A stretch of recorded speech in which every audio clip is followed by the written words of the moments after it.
Frank, you're trading? We're on the beach. How are you even trading? Is that your laptop? No, it's my phone. Oh. We got the mobile version now, remember that? Oh, that's right. It's Finder Mobile. Yeah.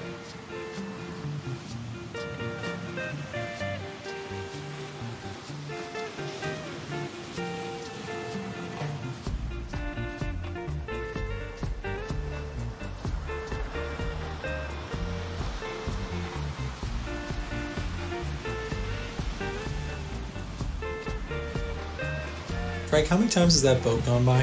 What boat? Frank, it's right in front of us, right out in the water. I don't see it. Frank, it's passed us like 4 times by now.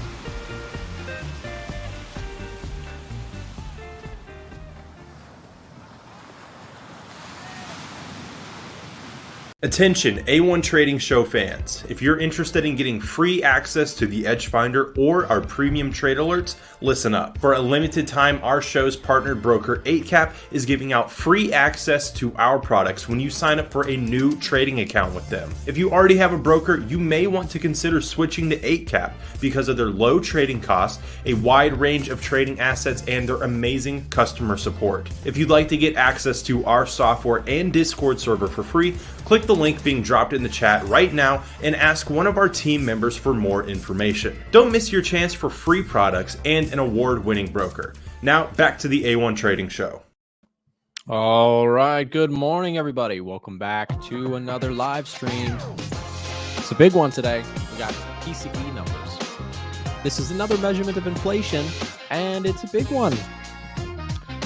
Hope everybody's doing well. Hit the thumbs up button as we get started here. And we're going to run 2 intros today, just because I like this other intro sound. Happy Friday, everybody. So today we've got PCE numbers. Let's talk a little bit about why this matters. So PCE, as we've talked about on the show regularly, PCE is another measurement of inflation. Echo in the chat says, what is PCE? Personal consumption expenditure is, here's why the Fed likes this indicator. The PCE really focuses in on the consumer's expenses, like really specifically to things that are impacting the consumer. At the end of the day, the Fed's mandate, its main focus is to keep things as best as possible, money-wise, for the consumer. Now, I know a lot of people probably just scoffed when they heard that. They said, come on, that's not really what it actually is. Sometimes people think that, and this does personally kind of drives me crazy when people think that, the businesses of the world and the government and the whole system is just totally against the middle class man. And don't get me wrong, it can feel like that, especially when you go to the grocery store and it's super expensive. But here's the thing.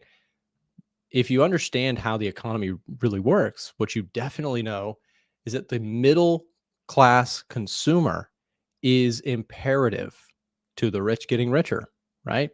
It's important that the middle class can go buy Nike shoes and can go on a vacation once a year or twice a year. Like, that's key to a good economy.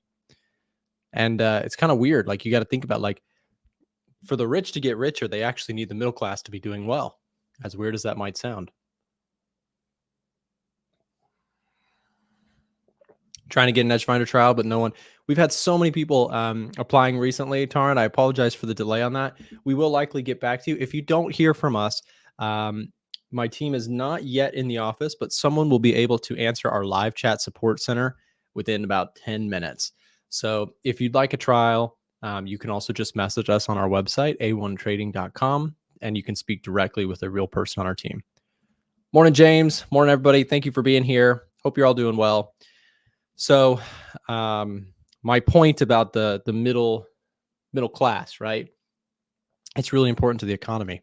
And so this inflation statistic becomes really important because it's like, hey, we want inflation. Everybody wants inflation to cool off a little bit, right? Because if inflation does not go away, then what also doesn't go away is the fears about recession, right? Because inflation erodes the purchasing power of the middle class. It erodes the purchasing power of individuals And then they don't go on vacations and they don't go spend money and they don't, take a loan out. And they don't buy a new car. And that is bad for the economy. Inflation erodes the economy.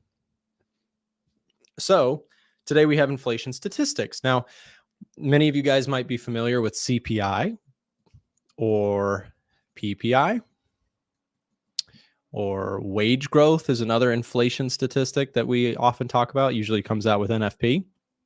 And we have PCE. So today we have PCE, which is an important one. It will give us an idea of what inflation is looking like in the U.S. We want inflation to come down. That would be ideal for at least for most market participants. If you want to see the stock market go higher, you probably want inflation to cool off. If you want gold to go higher, you probably want inflation to cool off. Why gold? Because gold is very reactive to interest rates, and they're only going to bring interest rates down if inflation is coming down, right? So are we going to be able to see rate cuts this year? That is the question. So let's talk a little bit about positioning first of all. I'm just going to go to my top setups page here on the Edge Finder, and I want to take out neutral readings, and I want to take out minor currency pairs because personally I don't really trade them. So mostly I trade the indices, and I trade some currency pairs, and I also trade gold. So right now, what are we looking at? We have in terms of positioning, I'll tell you where I'm already long. I'm already long Dow. I'm long the NASDAQ. A couple pending things for me would be Bitcoin. I'm probably not going to take a position on SPX just because I already have NAS and Dow, and they're all three are pretty correlated. I'd like to look at the pound. I'd like to look at the Kiwi dollar. It's maybe a bit of a hedge. And dollar CAD might be interesting to look at. Interesting that we've got two USD bullish setups, while we also have a lot of risk on setups as well. Do you have a girlfriend? Got a wife. I've got a wife. Anyways, Dow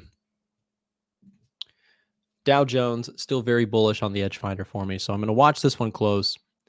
I do have a position in the Dow as of yesterday. Yesterday, I took 2 new positions on the indices. So far, they're looking okay. It's too soon to call, though, because here's the thing about the indices right now. My goodness, they have been back and forth, right? You've seen just violent turns. Did you guys see, if you're somebody who watches indices, yesterday was wild. Look at yesterday. This is what we saw yesterday on the Dow Jones. You saw just, parabolic move higher, followed by, and by the way, I did get long the Dow over here. I felt really good about my entry on the Dow. Dow pops up, came all the way back, and now has drifted back into positive territory. So I'm liking that. If we take a look at the daily chart, reason I took the trade on the technical front was really quite simple. We hit this level of support. We bounced around. We were watching the stream. I don't know if you guys were watching at the time, but on the stream, actually, I believe it was James who was on the stream with me, and we were talking about the wick rejection that was showing up on the Dow Jones. So I saw that and I said, okay, I like this. We've really swung back. This was my first attempt on a long position on the Dow Jones. And so I went long with a stop below. So far, it's looking good, but we're just a few minutes away from PCE, which could either help this story or really hurt it. So we'll see. But I have my stop loss in place. I know what I'm going to do if I'm wrong. The Edge Funder is full of, you know what? It's the Edge Finder. You were close. It's Edge Finder. And I'm not sure what you mean, because I do get these comments sometimes. People will say, well, Nick, the Edge Finder said the NASDAQ was bullish and it went down. Well, yeah, I lost like 10 grand on it. So trust me when I say I know. The Edge Finder is not a crystal ball. It's not a predictive tool that tells you exactly when to buy and exactly when to sell. I really wish I could stand up here and say I found a holy grail that tells you exactly when to buy or sell. That's not what the Edge Finder is. The Edge Finder looks at a lot of different data points. it scores it up and it gives a general bias. And it's been incredibly right for the last 12 months, but sometimes it's not right, right? There are days where it says NASDAQ's bullish and the NASDAQ drops like a rock. But that doesn't mean that it's just wrong, right? Because the Edge Finder doesn't come with a timing manual. It doesn't say it's a buy and in 5 hours you'll be up in profit. That is not what the Edge Finder is for. And if that is what you think it's for, I would highly encourage you not to own it, not to buy it, not to touch it. There's no holy grails, and you'll chase your tail looking for one if you think that that's how markets work. Markets are all educated guesswork, right? Educated guesswork means taking a look at as many factors as we can, creating a healthy opinion on where we think markets may go, and more importantly, how we're going to manage if we're wrong about that, right? So if that makes sense, if you're on the same page with that, hit the thumbs up button on the stream. You know, this is educated guesswork. There's nothing easy about trading, and we say that every single day. You know, I couldn't do this show for so long. I've been doing this since 2018. I've been doing streams like every day since 2018. I could not stand up here and sell you guys BS every day. Markets are hard. Trading is incredibly difficult. Just personally, in this recent NASDAQ sell-off, I think my drawdown has been somewhere $30 plus $1,000. So trust me when I say this stuff ain't easy. Now, I've made a lot more than that this year. It's been a really good trading year for me still, even after this recent drawdown that I've dealt with. But yeah. So here's a good, I like these questions. Thank you for these, FunTube. I know you're probably not happy with it, but these are really constructive points. Edge Finder is showing neutral for platinum, but it's been going down for several days. So that just tells me you don't know how the Edge Finder works. The Edge Finder doesn't use purely technicals. So if you're looking at platinum, and this is a good question, I'm not trying to like disrespect you, but I genuinely, that was a good point. So Edge Finder is saying it's neutral, but it's going down. But price action is not what the Edge Finder is built on, right? The Edge Finder uses fundamental data, right? So platinum getting a neutral reading means I don't do anything with it, first of all. Like, so platinum's got a -3, so it's slightly leaning bearish, but it's not in the bearish territory, so it's just a neutral reading. So platinum, nothing really for me to do on that. And it's because we're getting some mixed signals overall. But just because the price goes down, that's not, again, that kind of shows me you just don't really understand what the tool is for or how it functions. The tool looks at a lot of different data points, ticks positive or negative for certain things, and sometimes gives us a strong enough reading one way or the other. But again, I'm not going to defend that the Edge Finder is right every single day. That would just be silly. Nothing is right all the time. Not ready for it yet. Yeah, honestly, like I don't think you are. Like I'm not trying to be rude or like harsh to you, but it sounds like you just are not quite on the level of like, you know, this is how trading works, right? Markets can turn around on a dime. We could have something happen in the Middle East that causes the whole story to shift. Nobody can predict the future, right? The Edge Finder is not an attempt to be a perfect forecaster of the future. It's a educated guesswork tool, and that is all trading is. That's what good trading is. So yeah, we're getting really close here. We got 1 minute to go, guys, before the PCE numbers do drop. So I'm going to pull up the all markets view just so we can see what charts are looking like, how things are moving. Okay, so for you guys' reference, as you're watching, we've got the S&P 500 here. We've got NASDAQ. We've got Dow. Here's the dollar. Here is the euro. Here's the pound, gold, and oil. So I've just pulled them up all on the screen for us just so that we can take a look at this all at once. Okay, so stay tuned. We'll come back right after this breaking news announcement.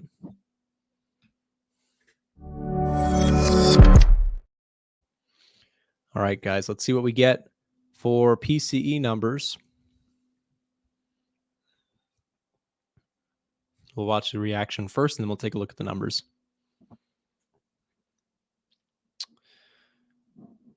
All right, euro slightly moving, dollar index slightly higher. NAS, S&P slightly higher. No really strong movements just yet. Again, everything's kind of same spot as where it was.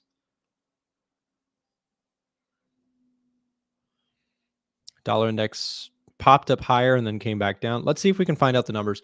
I'm going to go to FX Street. Gives me more figures. Hold on. Okay. So continue to cite. All right. We got PCE year over year came in line with expectations. So everything came in line. Now you might say, well, Nick, why is there not a big spike? The reason there's not a big spike seems to be because the data came in pretty much exactly as expected. It's like if you were hosting a party, right? Here, I get this question every single news stream, every single day. You know, Nick, why isn't it making a big move? Remember that it's all about expected versus what actually happened. So core PCE actually came in higher than expected by just a little bit. And PCE headline, the year over year headline, came in completely as expected. Month over month came in as expected. Core was slightly higher than expected. And we can see the overall reaction is just kind of muted from the market. So it's kind of like if you were hosting a party and your mom said she was going to be over by 3 o'clock. And at 3 o'clock, she showed up. There's nothing out of the ordinary here. It's not surprising, not shocking, no exciting news. But what if your mom said, hey, I'm going to be really late. You know, something happened. You'd be like, what happened? Like it'd be, you know, chaotic, right? The difference is when it comes to economic news, or the point is with economic news, it's all about like how surprising was the statistic versus was it not surprising at all? So when it is not surprising like this, when it doesn't really shock the markets are just going to say, okay, whatever. But it's kind of, you know, not a big deal, not a big surprise in any direction. I hope that makes sense, but I get that question often, so I figured I would answer it. LL, thank you very much for the £199 best Forex books. I don't really read a lot of books, and specifically Forex books. I definitely don't have any specific ones that I can think of. However, there is a book that I really liked called Inventory Trading by Sean Campbell. I actually interviewed him on my channel one time. I really liked his book. It's a really quick read, which is good for me because I'm not a huge reader. But you've got all the standard ones, Trading in the Zone, right? The trading psychology book. That's probably good for anyone. But I don't have a ton of book recommendations for you because I really don't read a lot of trading books. I definitely did not learn trading from a book. I can tell you that much. Not to say that books don't offer value, but what I should say is I don't learn from trading, from reading. Like reading books is not like my style of learning, but it might be for you, right? Nothing against reading. Like reading's just a way to download information, right? I'm more of a visual learner. I like to watch something, but some people might prefer reading. Some people might listen. They listen more. It just depends your style. I think I am more, video, audio focused. Anyways, the Dow Jones, again, thank you very much for the donation. I appreciate that. Al Brooks books. He probably does have some good stuff too. 3M is up 6%, Nick. Yeah, what's that about? Do they have good earnings? Whoa, yeah, look at 3M.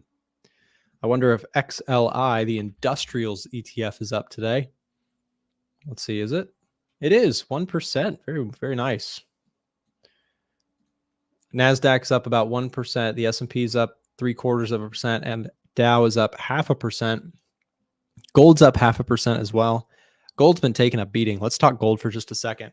So I no longer right now have a bullish bias on gold. We've seen this thing kind of come back into consolidation. And I also think that, well, I'll say this. I still like gold to the upside overall. But right now, my difficulty with gold is that price actions kind of slid away from me. So I was bullish during this period of time. I stopped out here. I took another attempt here, stopped out here. So I have made good money on gold. I've given a little bit of it back here recently. So I'm just going to pause and wait for the trend to either, break higher and start moving higher lows, higher highs again. And until then, I'll just stay on the sidelines. Hey, Nick, I just saw this live and I thought I'd stop by to say I really enjoy your content. Your trading style is definitely not the way I trade, but I love the way you're explaining it like you're explaining it to a toddler.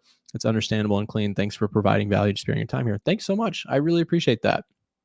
I'm glad I can help. And I actually, I mentioned yesterday that it's a bit weird, but I listen back to my own content like all of the time, which is so weird because sometimes I like listen to it and I'm like afraid someone's going to see me watching my own content and be like, what the heck is wrong with this narcissistic dude? But I watch it back so that I can listen and see if it came through okay. Because sometimes I go on rants or I like discuss a topic and I'll listen back to it and be like, I explained that terribly. So I'm trying to use it as like a feedback loop. So when I hear people say like, oh, it's explained well, I really appreciate that. That lets me know that I'm improving overall as a in my speeches, if you will.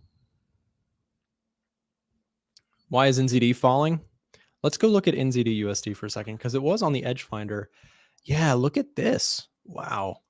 Kiwi dollar. I don't know all the I can't give you like a full comprehensive view specific to the New Zealand dollar as it's not something I really closely follow.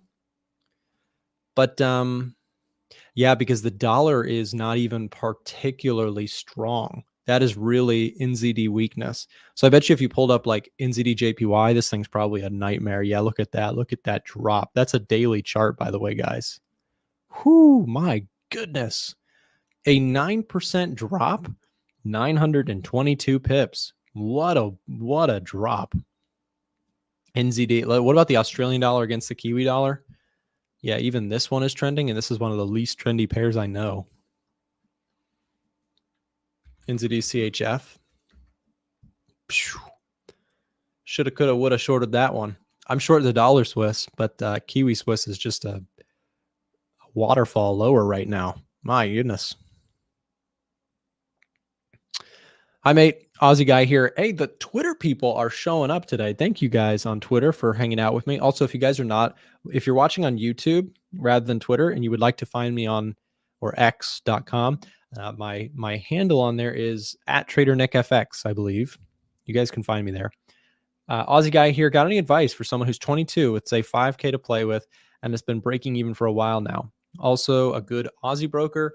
For information, I'm in your Discord. Thanks for all you do to teach. Thanks so much for the kind comment.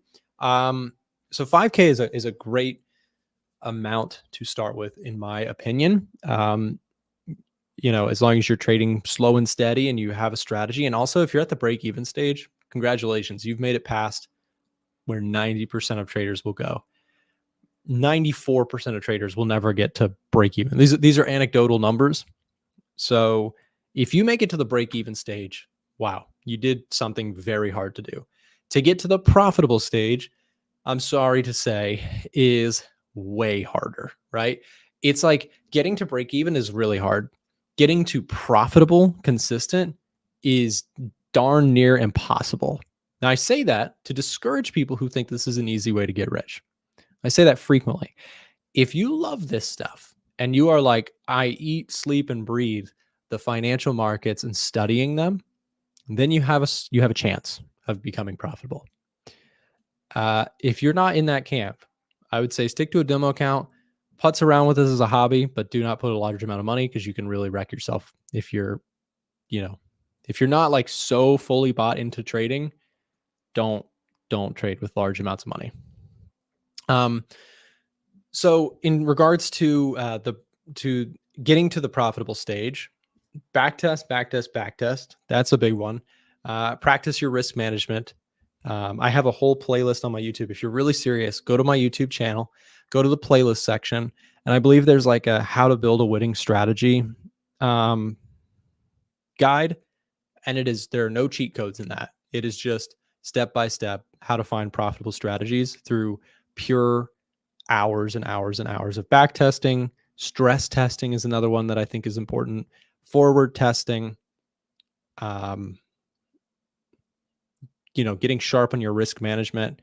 The reason I say backtest so much is because through backtesting, you can find out, how hard trading actually is. Like that's the biggest thing that you'll learn from backtesting is realizing how hard it is to find an edge in the market. And even having an edge does not mean you are exempt from drawdowns, losing streaks, and getting made fun of on Twitter. Trust me. When in the last few weeks, my comment section has really picked back up with, Nick, your trading strategies suck and things like that. And I can tell you, it's not my first time in that situation. It's not my last time. Right? I went through a big drawdown during 2023, a massive one in 2022. So drawdowns are part of the game, and good traders realize you can't avoid drawdowns, but you can learn how to endure them better. That is the key. Okay, so in terms of the broker question, maybe Chandler, we can run this quick break. If you're looking for a better brokerage, stick around. We'll mention today's sponsor, 8cap, for a quick second, and we'll be right back. So stay tuned. Check this out. While we're on the topic of brokers, we'll come right back after this. Check it out. Attention A1 Trading Show fans. If you're interested in getting free access to the Edge Finder or our premium trade alerts, listen up. For a limited time, our show's partnered broker 8cap is giving out free access to our products when you sign up for a new trading account with them. If you already have a broker, you may want to consider switching to 8cap because of their low trading costs, a wide range of trading assets, and their amazing customer support. If you'd like to get access to our software and Discord server for free, click the link being dropped in the chat right now and ask one of our team members for more information. Don't miss your chance for free products and an award-winning broker. Now back to the A1 Trading Show. All right, there you go. You can also head over to another place if you're looking for brokers by country. Head over to a1trading.com/brokers. It's a great place to find a list of great sign-up perks and brokers that you're that are applicable to your specific country. So there you go. So let's talk gold for just a second here. Gold is up slightly on the day, but again, what I need to see on a price action perspective here would be, I was long here. We saw this thing poke back up, and I was like, okay, here we go. And then we rejected this level and fell apart. So I feel like first of all, I need to wait for the Edge Finder to give me a confirmation signal. But if we can break above that level, then I'm more interested. But right now, that rejection candle, as well as these rejection candles, are clearly telling me that my idea to get back into gold was wrong. So I was wrong on the second, the following trades, but I made good money during these periods here. So I made some money, and then I gave a little bit back, and I'm just pausing. So going to pause, going to reset, and wait to see what comes next for gold, because gold might also just be headed back to the bottom of this range. And in fact, I think that one bear case for gold here on the fundamental front is the election, because if, it depends what happens with the election. If the election becomes more closely combated, gold might go higher. If gold swings heavily in favor of one candidate or the other, I'm not saying to Trump or to Kamala Harris, but in either scenario, if you get a very strong lead form, Trump was leading, it swung back a little bit closer. If you get a really strong lead by one candidate, I think gold will go down. Why? Because gold thrives on uncertainty and fear. When the market knows it's going to be one candidate, or very likely to be a certain candidate or the other, the market chills out. It doesn't matter if it's the right or left that looks like they're going to take the White House. It matters if the market is uncertain or not, right? Know the difference. It's really, really important. So Yeah, we'll see. We'll see what happens. That's one kind of with the election kind of swinging back a little bit closer in the betting odds right now, which is what I personally take as the best predictor of the election is, actually gambling sites. Gambling sites historically have been pretty accurate at predicting the president. They're not always right, but they're pretty accurate. We've been talking about that on the channel a little bit, so we'll see how that shapes up. But odds have swung back a little bit closer in favor of, slightly in favor in Trump, but much closer than they were, say, a week ago. What's your bias on NQ today? I am long the NASDAQ already. I've got a stop loss below yesterday's kind of big sell-off. If we take out the lows, if we really roll over today, I'm going to stop out of this one. I'm also long the Dow Jones. Same concept here. I like this level of support, but it's got to hold. If it does not hold, I'm going to be out of the trade. If we do hold, then great. We'll try and trail a stop, let a winner run. But yeah, we'll see. So yeah. Also, I want to just mention, guys, I walked through earlier my watch list with the Edge Finder. Just a heads up, we are doing our Edge Finder summer sale right now. It currently gets you access to the tool for 50% off. But for stream viewers who are watching right now, check this out. We're going to do something special for you. We're currently doing 55% off for stream viewers on today's PCE stream. So check this out. If you would like to get access to the Edge Finder, 55% off. This gets you access to our sentiment indicators like the commitment of traders data, retail positioning. We also have seasonality scanners. We have our top setups algorithm, which shows, again, my daily bias, bullish and bearish setups based on the economic data, technical readings, and sentiment readings. We also have labor statistics, inflation statistics, interest rates, all of this in one singular platform. If you'd like to get access, this is not a monthly payment or anything like that. It is a one-time fee to get access to the Edge Finder. If you'd like to get access to our software, this is something that my company, A1 Trading, has built together over the last few years. If you'd like to get a copy for 55% off while we are live streaming right now, you can speak directly to a member of my staff who is standing by, who can get you set up with that discount and answer any questions you have about the tool. So if you're curious about the Edge Finder, if you want to know more about it, take advantage of it today. This is the biggest discount that we're doing all year long, and it is ending soon. So don't miss it. If you've thought about it, here's your chance. All right, we're going to take a quick break here, guys. We'll be right back just after this short break with Kenzo, and we'll be discussing a little bit more fundamental Friday setups. Stay tuned. Wait a second. What is that out in the water? Is that a shark?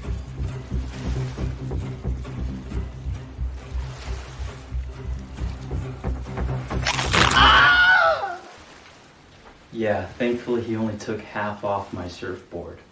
The markets can be a very scary place. Don't go wading into treacherous waters without your Edge Finder, which gives you market data like the commitment of traders data, retail sentiment, our top setups algorithm, which generates ideas each day for you, and so on and so forth. If you don't already have a copy of the Edge Finder, we're currently doing our summer sale, and it is our biggest discount of the entire year, no questions asked. If you're waiting for a better discount, you won't get it. Currently, the Edge Finder is half off, and for stream viewers who are watching right now, we're going to be dropping a link in the chat as I speak, and that link will take you to a direct message center where you can speak to a rep on our team.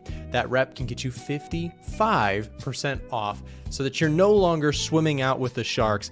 Get inshore and trade with the Edge Finder. Check it out, and thank you guys for watching. Back to the show. All right, and we are back with Kenzo. Hey, Kenzo, how are you, man? I'm doing great, thanks, and you? I'm doing well, man. It's good to have you back on the show. Every Friday, guys, we have Kenzo come on, and Kenzo and I have a lot of fundamental analysis-based conversations as well as technicals. We kind of blend the two together here. Kenzo, I went long on the Dow Jones and on the NASDAQ. I'm curious, I want to start there with the indices pulling back here. Are you buying or are you more cautious? Are you waiting for a deeper sell-off? What are your thoughts today on the indices? Yeah, on the indices side, especially NASDAQ, I was just waiting for a nice pullback. But on USD already, we had a buy pending order because I think we might have a very nice reversal there. But on NASDAQ, it's a different story because it seems like the AI bubble is still bursting or something like that. But I think that sell-off it's enough. I think maybe we might see a sort of a reversal. I thought maybe PCE was going to be disappointing, but it was not. So I think the market will just have to reverse because we don't really have much of the bad news. Things are looking good for the stock market, even though we had the overall sell, but I think we can have a nice reversal. So on US30, yes, I'm 100% bullish. So on Nasdaq, I'm still trying to just wait for a proper reversal. Okay. Yeah. No, thanks for going through that. And I think, you know, it's been a minute, Kenzo, since we've both been right on the same page with the indices. I am a believer in the tech trade, in the the AI trade. I think that you know, there's been something recently that I was listening to that I think is worth mentioning. I think it was Mark Zuckerberg, but I don't want to say that for sure. So it might have been someone else. But they were discussing, actually, it might have been Google's CEO, but I can't remember. And the point is, it's actually been something reiterated by a couple of different people, is the risk for these major tech companies to underspend in AI is greater in their view than the risk of overspending in investment in AI. So I'll break that down for a second. They're saying the risk of, you know, because here's the thing, AI and spending a ton of money on chips and AI is a risk because investors are now saying, where's the return on all this AI spending? That's the concern. But the CEOs Yes. of these big tech companies who make the spending decisions are saying, well, look, the risk to not spending a lot of money and getting ahead is way worse, because if you don't spend AI money and it is kind of something that pays off big, your competition is going to do so and they're going to steamroll ahead of you and really dominate. So if they're, you know, spending all this money on technology and they're getting ahead of you, that risk for you not, you know, spending is high. So to me that sounds like, you know, the support for AI spending is still there. It's part of the reason why I still like the AI trade. I know a lot of people are afraid of it being hype and a bubble and all that, but I think that it's real. I think AI has the potential to make things more efficient, cut costs for businesses, and improve efficiency. No, you're 100% right, because already we have the thing called AI. It's quite similar. It was similar to electric cars. So almost all these major companies, they're now the one that were producing cars already. So they have to jump on the boat, because if they don't, obviously they will be left behind. You see, even though that was not really their idea at first place. So it's quite similar to AI. So if you don't invest in that, it means if things go well, you will be left behind. So now you're not going to have customers. So even if maybe you were just saying, maybe you wanted to do that maybe after 2 years, but by not pulling, like investing in that, if things goes well, you will be left behind and you'll have to pay more to get or to have advanced systems. So they don't really have any choice, especially tech, let's say companies that are actually on Nasdaq or even other ones.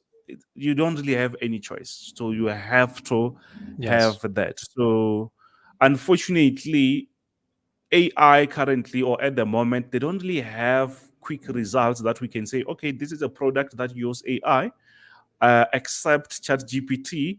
But the other ones, they are still implementing some new stuff, but we Yeah. don't really see actual results like now. Maybe in 5 years or something, we will see something. Microsoft tried with Copilot PC, Mm. but it's not something that you can just use it like now or every day. So to me, it's just a normal PC. Well, Kenzo, I want to elaborate on that point you just made because I thought it was really good.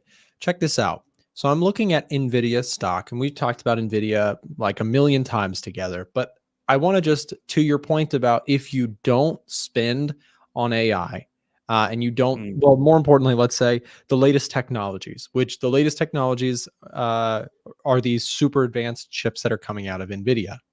Now, yes. NVIDIA is so far ahead of its competition that it would be very hard not impossible, but very, very hard for some company like Intel, which is way behind in creating such powerful chips, to catch up. Mm. So with this, it's kind of like what you're saying is you want to stay ahead of the technology times. You don't want to fall behind, because if you fall behind, it's very, very hard to gain that momentum to catch up to the winners. So to stay the winners, all Exactly. these companies, Meta and Google and Microsoft, they've got to keep their spend very high in order to stay on top of the latest technology. So I think that supports the underlying kind of powerhouse of the AI trade, which is the chips, which is the so are these companies richly valued? Yes, but as long as the economy doesn't fall out, and that's the big if the economy hangs in there, I think spending for AI remains supported. So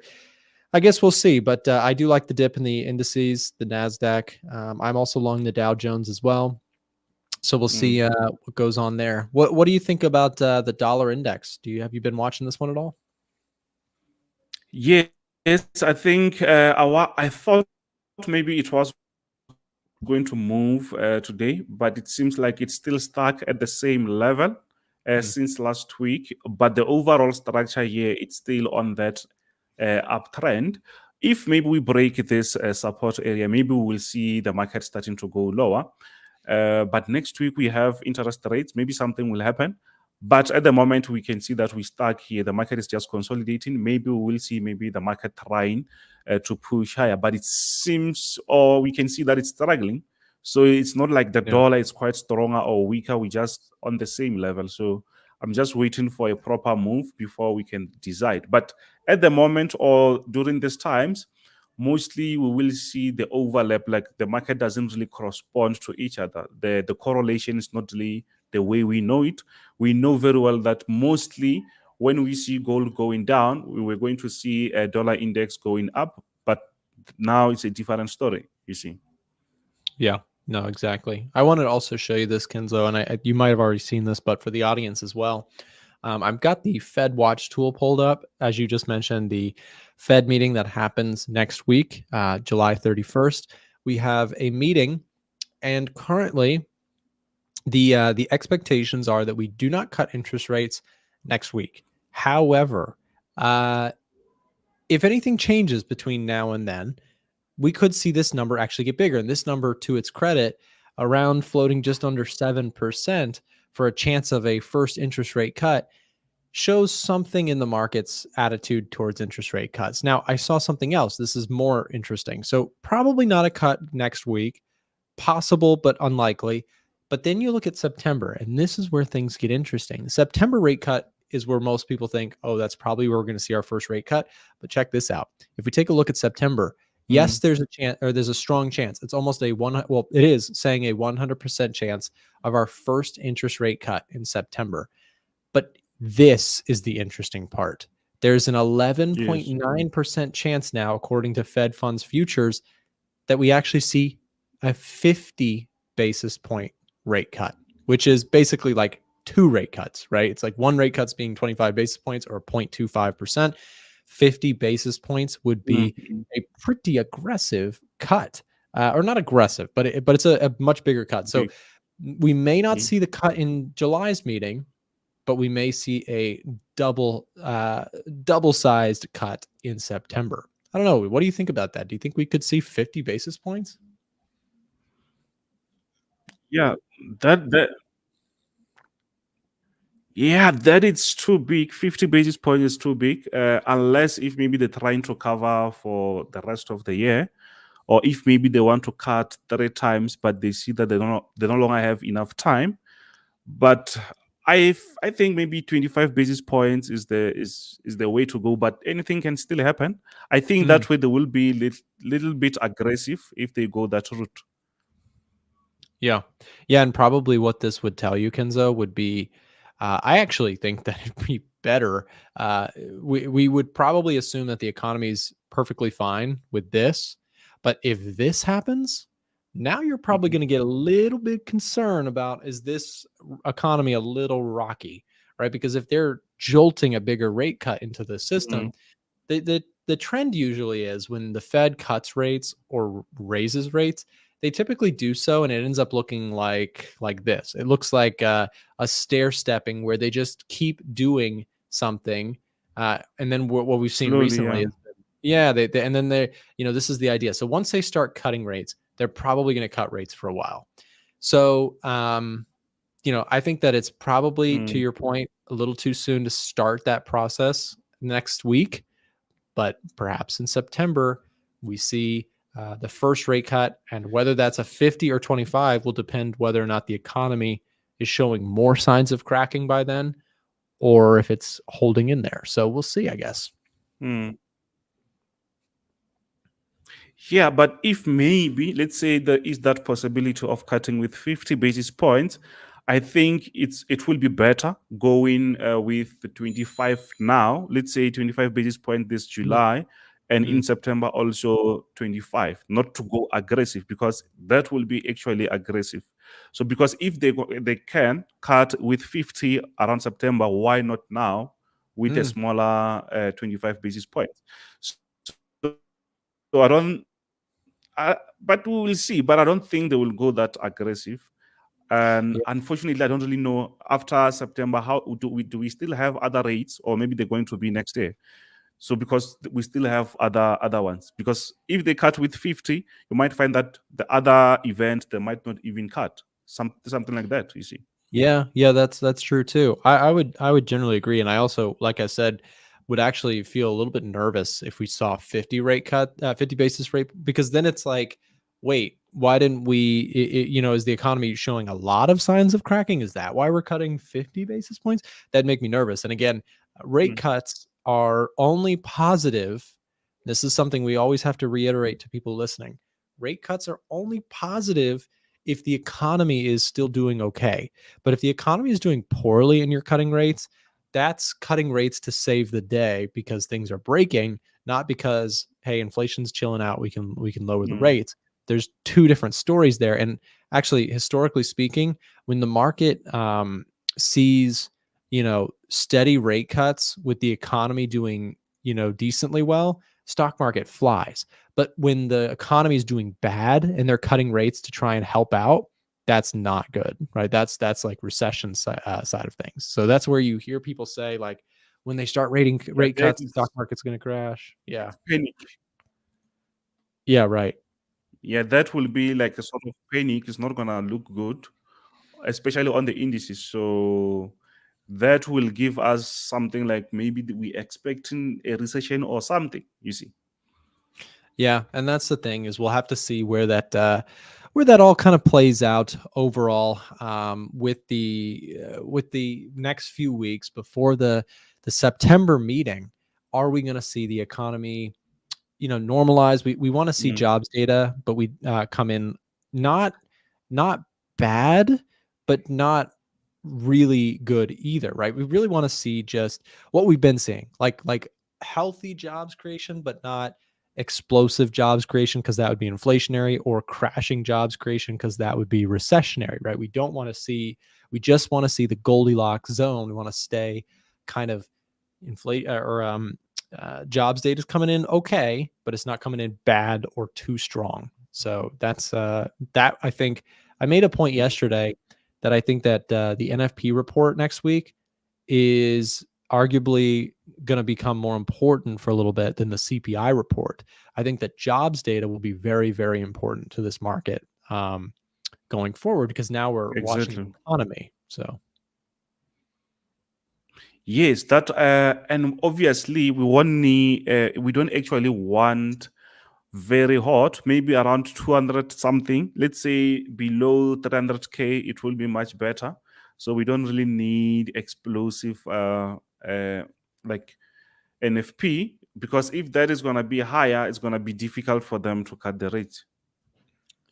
yes, I agree. And so that's what we're setting up for next week, is watching out for CPI, watching out for the Fed meeting. And I generally like the pullback here.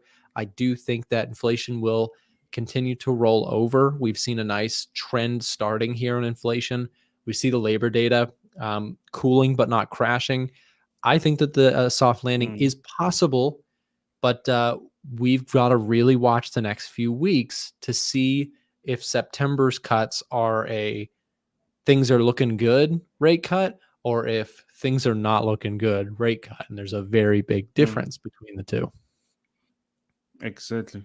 Yeah, I think everything that is going to happen from next week is going to be way too very important. Every economic news that is going to be released, everyone is just going to look into that because we're trying to guess what will happen, and that might have these effects on the market, whether positively or negatively. And we are coming from this smaller crash on the indices, so that might have a mixed movement on the market. But I think if things are still going down, but like now you see PCE, it was just 0.2, the same as the estimate. It's not really bad. We need numbers like that, and if we continue like that, that will be good. Yeah, no, I generally agree. Next one for you, Kenzo, our last one before we let you go is gold. Do you have any positions on gold, opinions on gold? This thing flew up to almost 2,500, made it to 2,484 or so, and have seen a pretty steady drop since then. Do you have any thoughts on gold right now? Not much. I was just watching this breakout here, but it seems like it's gonna reverse. So I don't think it's gonna go higher like that because I think maybe things might cool off. We don't really have aggressive tensions or geopolitics, and if things are cooling off, I'm expecting it maybe to sell off for now. But if maybe things are not going good, especially maybe on the NFP side and maybe CPI that we're gonna get coming week, I think we will see a continuation of a sell. But if maybe tensions are continuing, maybe US politics and stuff, maybe we'll see some reversal. But at the moment, we don't really have something that we can panic about. So mostly golds tend to behave nicely when we don't really have anything wrong going all over the world. But yeah, I think for now, I think we can see maybe a continuation of a sell, especially when we broke out of this smaller support area. Maybe we'll see something like that. Yeah, For exactly. now, And maybe until we get some NFP stuff, maybe it's where we're gonna get something. yeah, and you made some good points there about just the geopolitics side. When things are not actively escalating, it takes away some of the excitement from gold. For gold to really be pushing higher, you usually have to Yes. see uncertainties about elections or tensions in the Middle East or tensions in Asia, wherever, something that gets the market a little scared, because gold typically makes its biggest moves higher during fearful environments. I mean, this move that we saw back in October was the kind of beginnings of the conflict in Israel and with Hamas. So that caused a huge surge in the price of gold. And so typically you need some sort of fear catalyst to really see gold make massive moves. I also think that Yes. gold could kind of overall slowly trend higher due to rate cuts, but it's not the same kind of uptrend that geopolitics plus rate cuts gives you. So I think that for now, gold is chilled out. If it does start to break highs, we see something new form, I'll probably be looking to get long again. But for now, there are other places that I'm just a little bit more interested in. So thanks for your thoughts on that. Go ahead. Yeah, I think on gold, it might trend quite slower, not like before, because before, if you still remember, it was Israel, you're right about that. And also around this time, April, I think Chinese index or stock markets were almost crashing. So mostly they were buying gold. And from there, it seems like now they're slowly doing well. Chinese economy is not really performing very nice, but it's better than before. So that's why we saw the slowdown of gold. And now it means we're just waiting for the US events. Are they going to cut the rates or not? If they do cut, I think we're still going to get maybe a bullish move, but maybe quite nice, not like before, obviously. Yeah, no, definitely.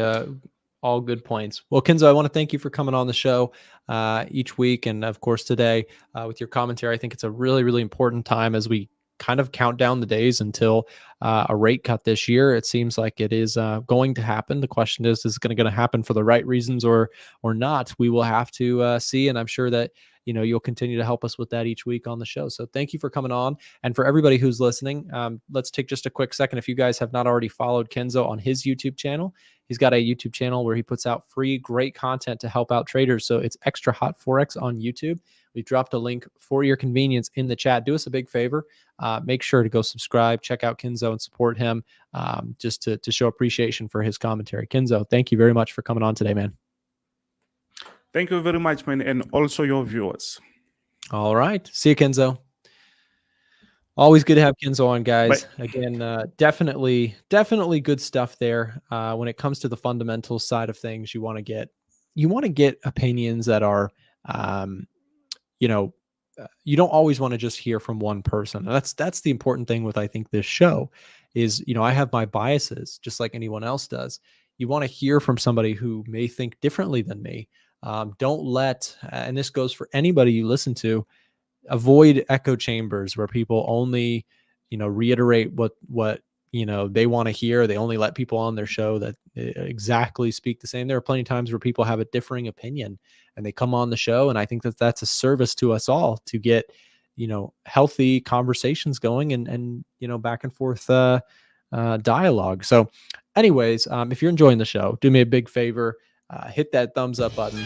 Subscribe if you're new. We're here Monday through Friday. We got great traders from all around the world coming in and helping to make this show what it is. So real quick, we're going to just take a quick break, and then we're going to be letting our next guest take over the show for a little bit. It's James. He's on regularly, guys. Very technical and fundamentals-based trader as well. We've got a theme going here today. Fundamental Fridays are in full swing, so don't go anywhere. Show only gets better from here. We'll be right back after this quick break. If you're someone watching the show right now and you're outside of the US looking for a better brokerage, listen up. I wanted to take a moment to mention today's live stream supporter, Vantage. Vantage allows traders outside of the United States to trade CFDs. You can trade everything from commodities like gold, you can trade US indices or global indices, and you can even trade FX all under one brokerage, and you can connect to MetaTrader 4 and trade directly on tradingview.com. Not to mention, they also have a really good sign-up bonus going on right now. So we'll drop the link to that down below in the chat as well as in the description of this live stream. Check out Vantage. Now back to the show. Hello guys, how is everyone doing? It's good to be back. I was live here yesterday, so I can show you the continuation of some of the analysis that I showed. So, first of all was crude oil. Now, I was looking at crude oil. Initially, we saw this nice little downtrend here, just a triple tap off this trend line. But, it didn't line up with my personal rules, so I avoided it. So from there, I was saying, we've clearly broken into a downtrend. We've had clear lower highs formed. So I was looking for some sort of pullback. At the time, price was actually down here. We saw this really nice move to the downside.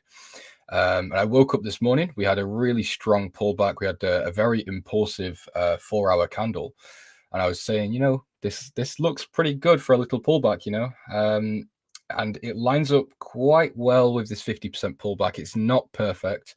And I say this every time, the markets aren't perfect. So when you use trend lines, supports, resistance, fibs, whatever you use, you need to be a little bit lenient with them. And this is why you see a lot of traders. So for example, even myself and Nick, we draw boxes with supports and resistance rather than drawing lines like this to represent a support and resistance, because obviously the market can still use this general area as a level of support, but it may not use it perfect. It may not come down to the very bottom of this wick and then reject, for example. So yeah, that's why I'm happy to enter slightly below this 50%. I mean, it's only half a pip roughly off, so it's fine. But yeah, essentially that's the reason we saw a clear excuse me, clear move to the downside, 50% pullback. We had the moving averages cross, And we were also looking at this article yesterday together. So this is oil edges up on strong US GDP data, but Asia economic woes limit gains. So essentially, we did have, again, that little move to the upside, I think early this morning for me. But yeah, overall, I'm not going to go through and read all this, so I don't want to bore you guys too much. But overall, the data suggests that we could continue to see a lower price in oil. So definitely something to keep in mind. For anyone that doesn't know, this is just CNBC. If you search up crude oil CNBC, you can find this website. It's nothing hidden really. So yeah, we're letting oil run. Looks quite nice so far. NASDAQ. Now, this one is a little bit more interesting. So again, if you guys have been watching my segments on these streams often, then you'll know that I've been looking at NASDAQ quite frequently, mainly looking for this sort of mean reversion. And it seems we are sort of having that thing of what I expected. But the approach at the moment is essentially just position building. Now, position building isn't something you really hear about too much, especially in the retail world. However, position building is very, very common in the institutional world. So rather than, let's say an institution has, I don't know, let's say 500 million that they want to put into a trade, obviously examples purposes. They can't, and they won't want to just put 500 million into one position. So they won't enter here with, 10,000 lots, for example, and just let it run. That's just not how it works. So the way that large market participants move in these markets, they will often have a few different positions placed throughout the market. And that's the approach I'm taking on this one. And the reason is because I don't see NASDAQ really just reversing right now. I don't see we bounce off this support and just head back up and create new all-time highs. However, I think we're starting to get to an area where price is slowing down, and we're starting to see potential buyers come back into the market. We are coming down to some significant levels of previous resistance, which we can now use as support. We do also have, if we draw the fib from the low to the all-time high, we are currently at a 50% pullback. So I have entered this position. As you can see, the stop is huge, take profit's quite large as well. So essentially looking to just scale in again when we do get a slightly lower price, or if we do get a slightly lower price. So this trade actually is very small. I think it's about 0.5% of what I would normally risk. So very, very small risk. And then again, I would just scale in if we do see a lower price. And if we don't, if we do for some reason start rocketing up from here, then trail stops on this one, and then scale in again to, stabilize the risk back to how I would normally have it at roughly 1 to 2%, depending. So let's just see. We could do gold and dollar yen for sure. So I was actually going to move on to gold next. I am in a short position on gold. So I've been sort of day trading gold at the moment, not really looking for many swings. So you can see I had a position here. This was a winner. I had another very small position here, which was a lose. This was only negative 0.1. I had very, very small risk on this one because I wasn't super confident, but I quite liked it. So it was worth the risk, in my opinion. So with this position, this is essentially following the short-term trend. So we can see, obviously, we created all-time highs up here. We came down, we've created a lower high, we've had a move to the downside, another lower high here. We are now seeing bearish moving averages. So obviously the 200, this red moving average is above the 50, indicating a bearish market. We do also have what to me looks like a break and retest of this level throughout here. So I'm just looking for more of a technical play on gold rather than a fundamental driven sort of swing trade, which is what I would normally do. However, we are, heading into the end of the month, so not really looking to get into new super long positions other than NASDAQ. We do also have, which is quite good for me, the yen finally having a drop. Finally. So I'm still in, again, I don't know how many of you guys watch my segments often, but you may have heard that I took quite a sore loss or quite a nasty sting on some of the yen trades that I had. However, I left some of them open. Basically, just to leave them open because I'm still confident in the idea. The move to the downside was just far more than I was expecting. So I cut off the higher positions at higher prices and left the lower positions to keep running. So I'm still, like I said, still bearish on the yen. So if the theory does work out, then I can cover the losses I suffered from the initial positions, if that makes sense. But again, these are position trades; they're not swing trades, day trades, or anything like that. But yeah, we have a really strong weekly level on the yen index here. We can see, obviously, we've formed this low, respected again as support, and now we're testing it as a sort of double top here and resistance. So that's great. Australian dollar is starting to recover. So if anyone doesn't know, there was a lot of confusion actually about the New Zealand dollar and the Australian dollar about why they weakened so much recently. And it's simply because of China. So if you don't know, Australia and New Zealand are heavily reliant on China. They're very, very correlated and very related. So it's important to understand that, it's not something where just because Australian dollar goes down, it has to necessarily be, Australian dollar has done something or if that makes sense. Anyway, I'm rambling here. So let's move back on to regular things. Let's go to pound dollar. I saw that was requested.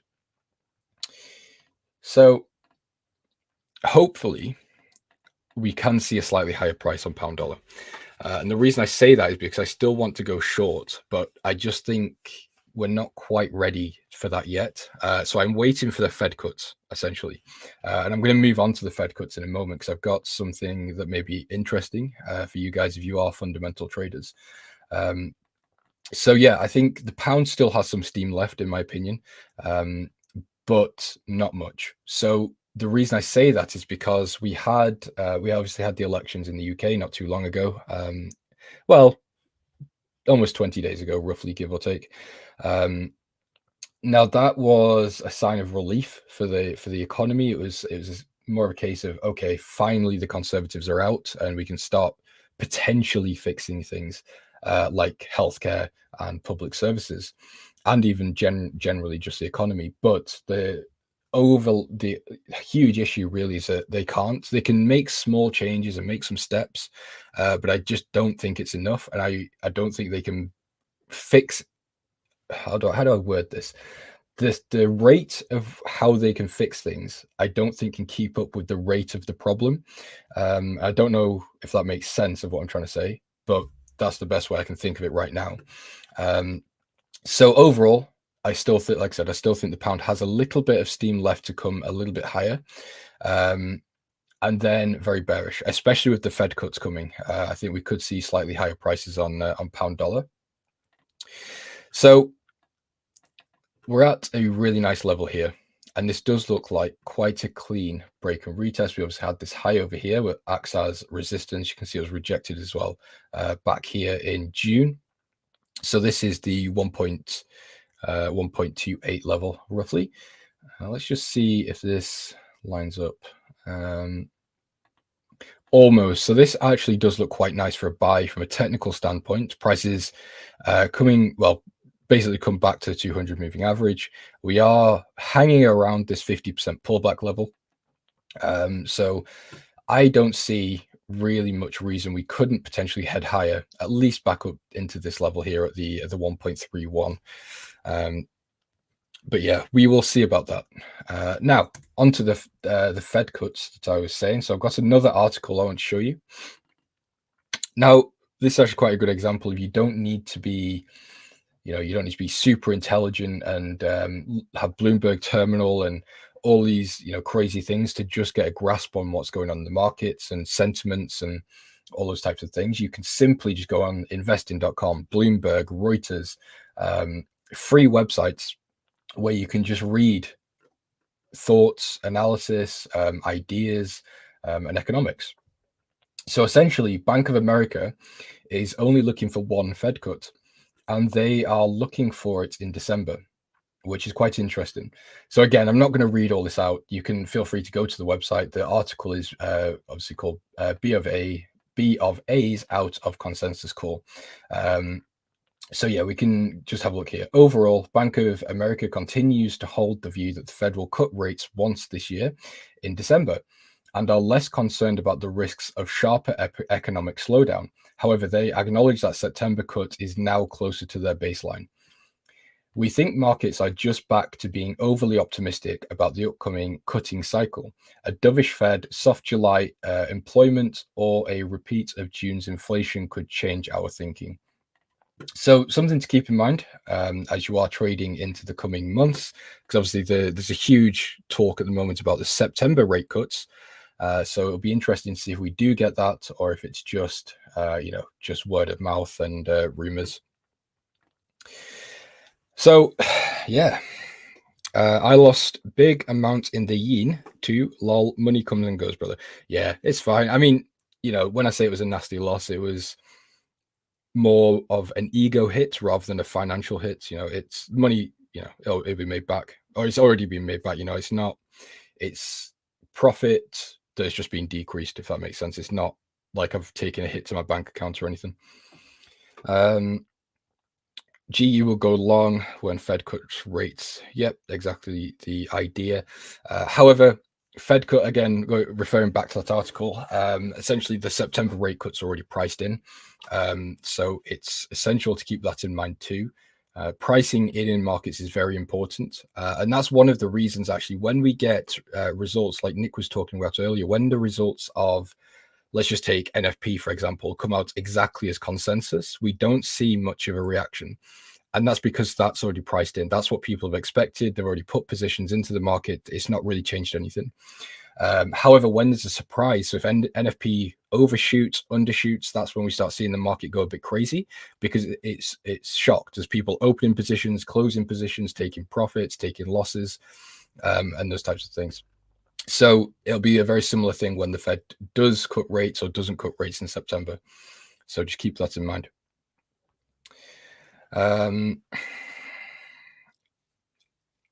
Australia's exports go to China. Yep. So, yeah, I don't think there's anything else. So I actually reduced my watch list. I did have gold and NASDAQ on here, but I've executed those. I would love to get into New Zealand dollar. I've been talking about this one as well for a while. Unfortunately, I missed this move, which stung a little bit. By the time I noticed it around here, I was waiting for a pullback and it just never happened. It's fallen off a cliff. I do still think we could see some sort of pullback. And I am looking for just a 50% move. And that's the way I trade. I look for these trends. And when we have a move like this, or whether it's bullish, bearish, doesn't matter. If we have a very clear trend here, I'm looking for price to retrace 50%, and then I will get in. And then we should potentially see that trend continue in the initial direction. So yeah, that's the idea. So we do have this sort of lows, these wicks and candles over here to act as some structure that may be sort of a break and retest for price at around this level, but we'll see. This price, we've fallen off a cliff essentially here.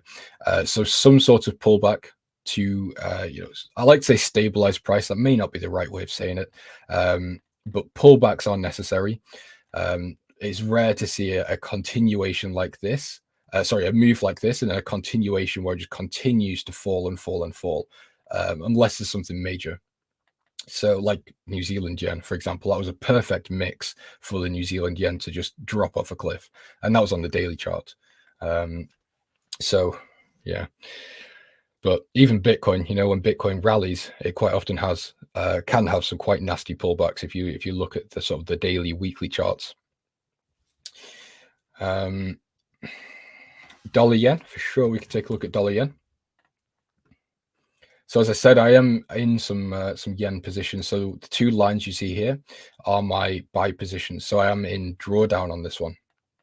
However, it's fine. As I said, I am still bearish on the yen for the long term. I mean, short term, it could continue to fall. I don't know that for a fact. If I did know anything for a fact, I'd be a trillionaire. And you'll probably never hear my name again. But but yeah, so I think it's tricky, to be honest. The yen is a very tricky one to talk about at the moment because we have a huge level of structure here. Technically speaking, this is like a perfect buy level. You know, we've got this previous all-time highs used as resistance, resistance, resistance, and now we've rejected it very, very nicely here with this triple wick, like a trident formation or whatever you want to call it here. However, the issue is, of course, technicals are, you know, for entries, the direction is driven by the economics and data. So we'll have to see. We do have quite important yen news on Wednesday, which will sort of determine what's really going on with the yen. We've seen a lot of unwinding of carry trades, which has also contributed to this drop off on dollar yen. However, if we do see another touch of this support with a potentially like I don't know, a strong 4-hour bullish candle, or even a daily candle, I may enter one more time with a hard stop out just under support. And that would be my final attempt at going long on the yen before I start moving on to other things. I noticed AUD NZD every day at 5 p.m.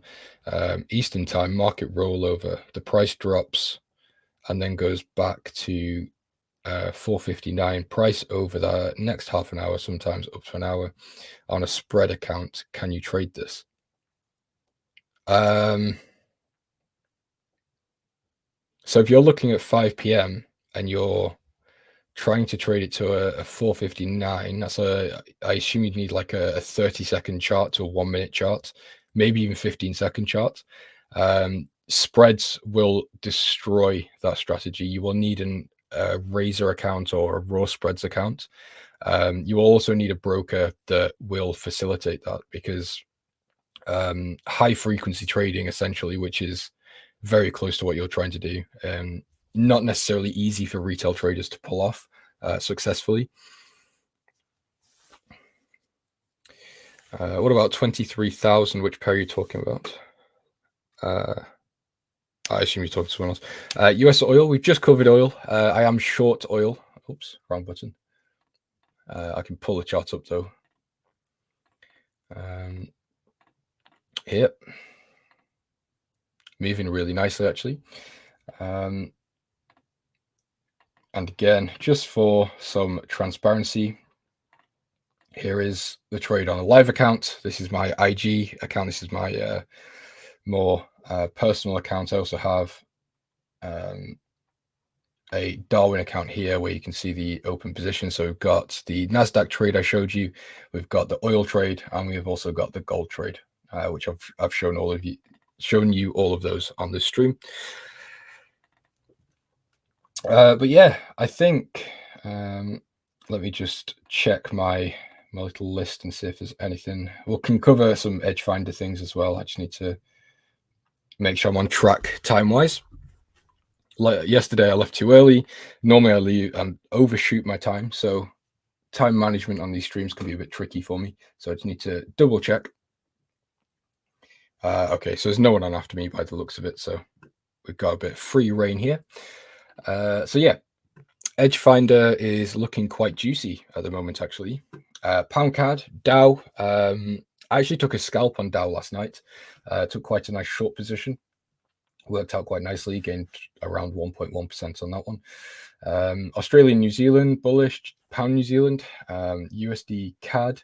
Actually, USD CAD is quite interesting because the economists that write bank reports have been very, very negative on the dollar CAD, essentially just because it's stuck in this range. It's been in this range for significant time since April, which is disgusting. You know, trying to trade this would be an absolute mess unless you're a scalper.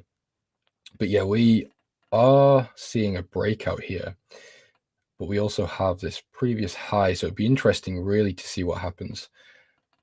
Let's just see for a second. So where's edge finder gone? Here. So USD CAD is bullish. This may be a nice trade to look at in the near future. This would have to be a relatively short-term trade. Like I said, we've got Fed cuts on the horizon that could be a bit of a roadblock for this to the upside for sort of September to December time. COT data's flat. Retail sentiment, trend reading, GDP, retail sales, employment and unemployment in favor. Retail is 77% short, which is lovely to see. I like to take some money off the retail traders. So let's see how we could go about this. I quite like this idea here. So again, looking for this 50% or the golden zone to be sort of retested here. So essentially, we've had this move up. We could have a potential move down, obviously, sort of just to correct some of this move, and then a continuation up. So I'd be looking for the fib extension here, which is the -618 level. Stop loss probably around here, just to avoid these lows around there. Give the moving averages some space, gives price some breathing room around the 618 level here. I think that would be quite a nice trade, actually. Maybe lower the take profit down to around this level. But yeah, that would be interesting. But, you know, overall, this market's disgusting. It's horrible to look at. You know, trying to trend follow this, it's not the easiest thing, really. That's why I very, very rarely ever trade the dollar CAD unless I'm day trading or scalping.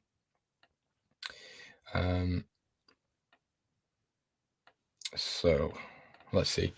If there are any questions, feel free to put them in the chat. I don't mind answering. Gold doesn't have to reach 20. What's going on here?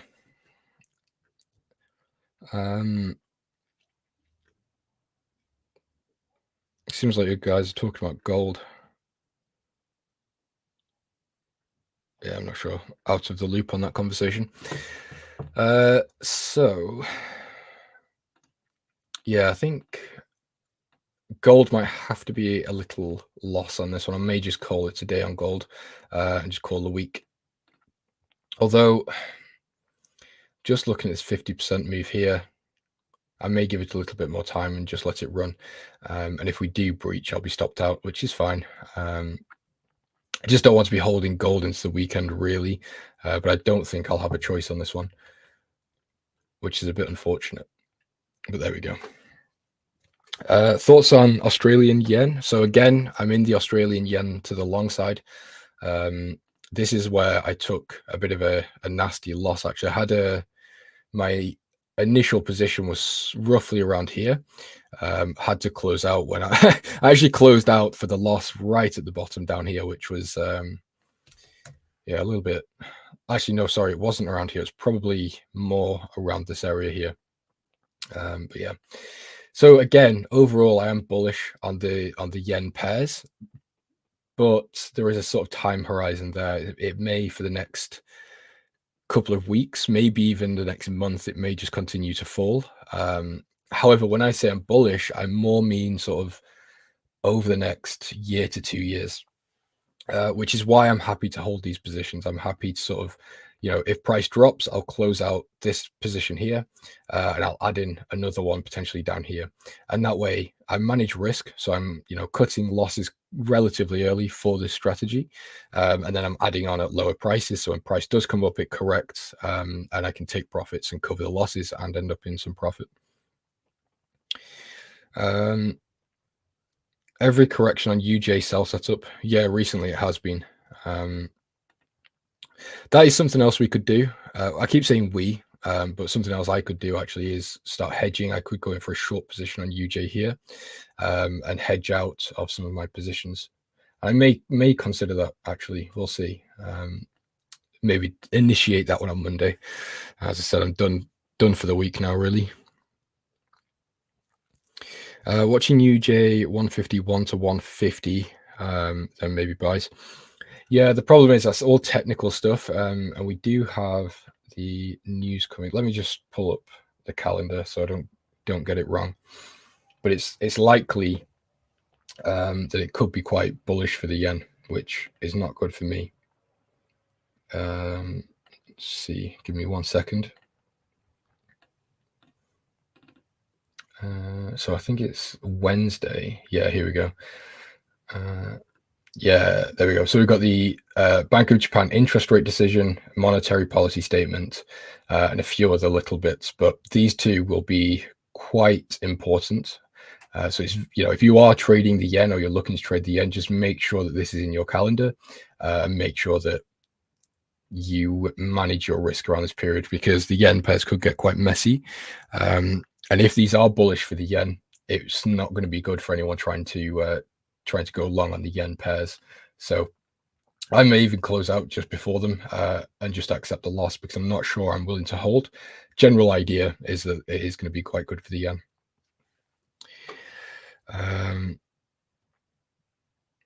ETH, we can have a look at Ethereum, but I don't trade crypto, so I can give you a technical.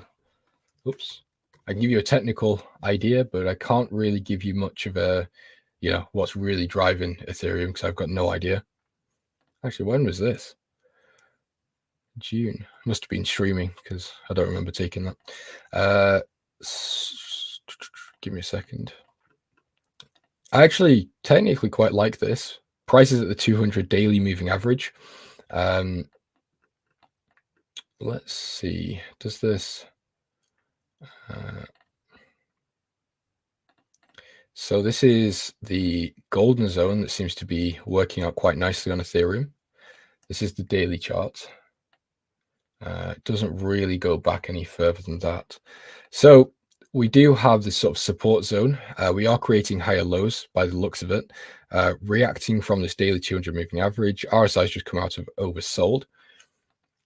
So to be honest, again, just from a technical aspect, I wouldn't really be opposed to something like this. Unfortunately, the risk to reward isn't great, just because I would want my stops below all of this noise in the support area. And it depends, how bullish are you on Ethereum? You could even put a target up at the fib extension up there. But yeah, not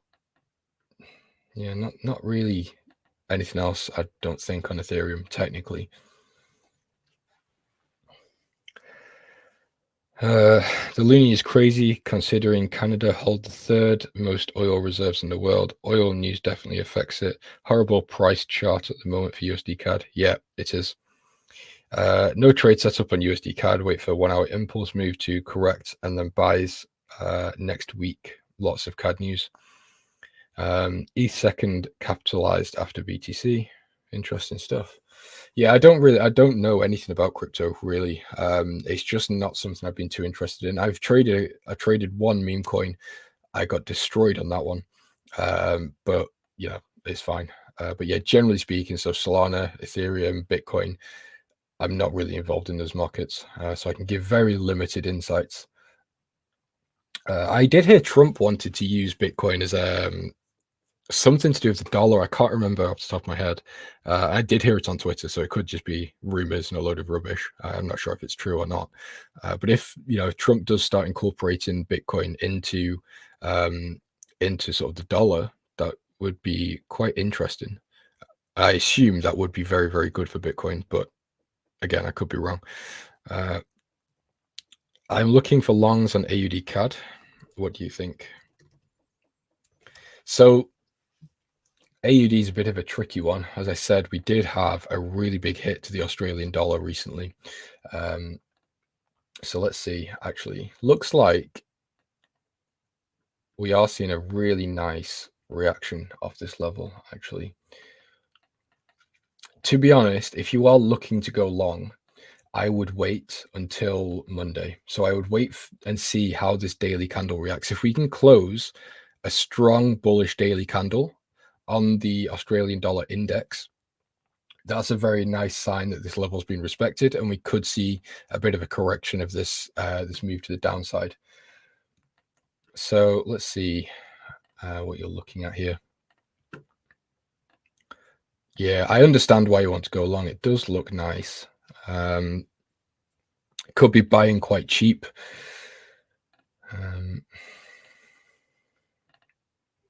Yeah, nice sort of support zone throughout here. As for the Canadian dollar, it's not doing too great. So yeah, I'm not mad about this actually. I think this is this could be a potentially quite a good trade, and it lines up with the fib really well. So if we draw the fib from the daily, the daily low down here from April up to the previous highs, this level of support lines up with the 50% pullback really well. In fact, it's almost perfect. So not necessarily opposed to this one. But yeah, just to be on the safe side, I personally would wait until Monday. I don't really like to open positions on Friday, just because I like a free mind on the weekend. I mean, it very rarely happens actually. I'm always in positions over the weekend, but I just try to stay out of them on Friday if I can.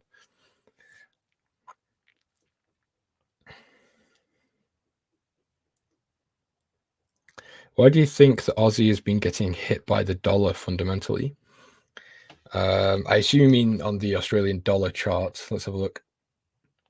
Well, it's really because we had, I can delete that. The dollar's been quite healthy, to be honest. If we look at the dollar index, this support level held quite well. So the dollar's been stable. It's not necessarily rallied either way. It's just held where it is, and that's fine. You know, it's not necessarily a bad thing for a currency to sort of stagnate for a little bit or consolidate. And this is the weekly chart, so it's not too bad. The daily chart, not the weekly. As for the Australian dollar, it was impacted by China very heavily. I don't know why my alert's not going away, but yeah, it was impacted by China. I think they did I can't remember what it was. They did a rate cut, and it was a surprise to the markets. It shocked the markets, which really affected the Australian dollar and the New Zealand dollar. So it's something that you, again, need to keep in mind. It's all these correlations. So correlations go a little bit deeper than just, Canadian dollar is related to oil very heavily. Things are very intertwined in the financial markets. So it's something you definitely need to be in the loop about if you want to sort of trade, especially on higher time frames. So again, actually, this one lines up with the fib quite well. Not quite a 50% pullback, but it did react at this golden zone. It's reacted off the 61.8 level. So yeah, if you're happy with this, if this fits your trade rules and your thesis and things, not necessarily a bad idea. Being stopped out on gold. It's got the alert. That's fine. On 21, gold by trend kick. I'm not sure what you mean.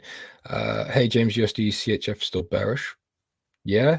I'm a bit salty about this one. Actually, I was short. I think I shorted around here, roughly in this area. I can't remember exactly. I had a stop somewhere. I can't remember the exact details of the trade off the top of my head, but I was short. I got in too late, so I wanted to get in around here, but I just didn't manage to. I got stopped out right before this move, and I had to take profit at this low. So it would have been a really nice trade, but unfortunately wiped out. However, this looks really nice for maybe it's just a short-term position, maybe just for a potential 1-to-1, just take it down to this wick.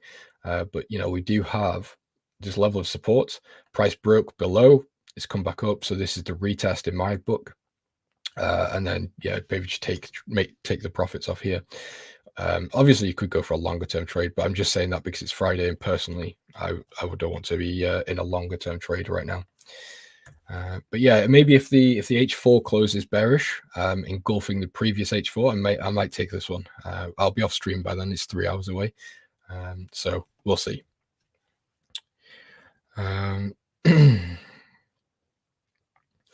Okay, we'll take a look at euro dollar, and then I'm going to call it a day. I've got some things I need to do. I'm redesigning the Elite Traders website, so got to go and do that. There's a lot of things to do there, which is a bit of a pain.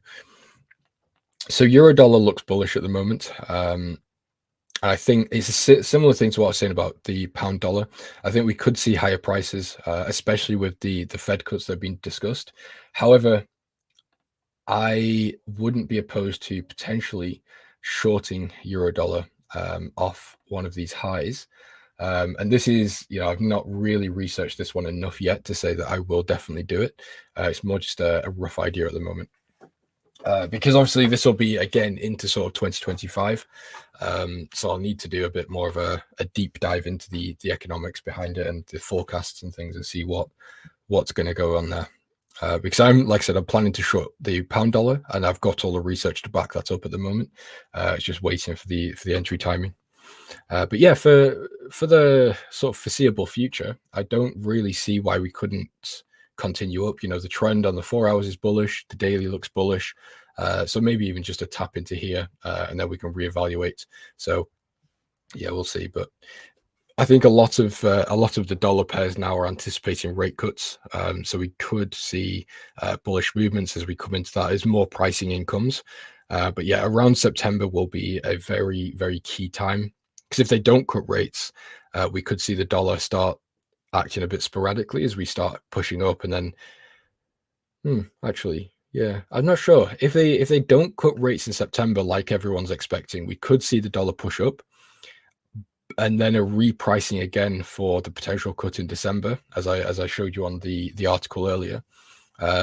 That's kind of what I would expect, but again, don't take that word for word. That may not be how it plays out really. That's just obviously a thought on the spot. So yeah, anyway guys, I think I'm going to call it a day here. Like I said, I've got some things I need to take care of, so I'm sure I'll be back next week. I'm on this show quite frequently, so yeah, I love being here. I like talking to you, to the chat. You're always a great bunch of people to chat to. You've always got some good thoughts and ideas and things. So I'll see you later. Enjoy your weekends, and A1 team, thanks for having me again. So enjoy your weekends, as I just said. I'll see you in a bit. Thanks for tuning in to today's A1 Trading Show. Make sure to subscribe and to turn on post notifications so you don't miss the next one. Also, we're looking for more guests to come on the show.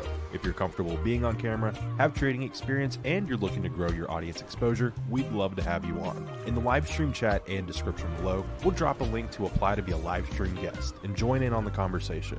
We hope to have you on soon. That's all for today. Trade safe, and we'll see you next time.